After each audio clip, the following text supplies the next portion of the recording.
Sur le fonds force Covid, je pense que c'est vrai, moi je suis membre au nom des centrales du comité de suivi du fonds force Covid. D'ailleurs, le rapport est prêt. Nous devions, disons, déposer ça depuis le 30 avril, non, le 30 mars, et nous sommes en fin avril.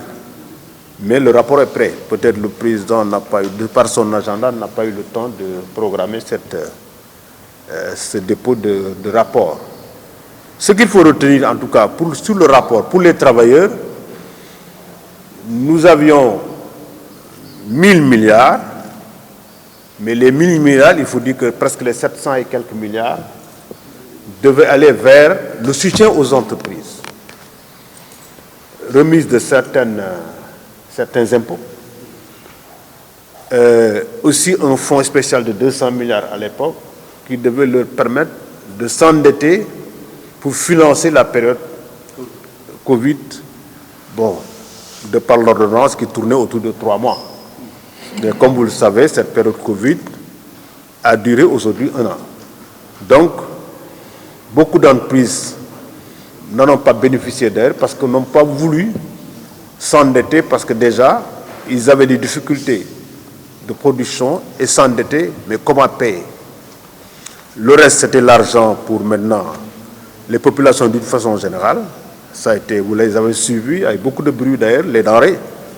On les a suivis dans la presse. En tout cas, nous, en tant que comité de suivi, nous avons été dans l'intérieur du pays.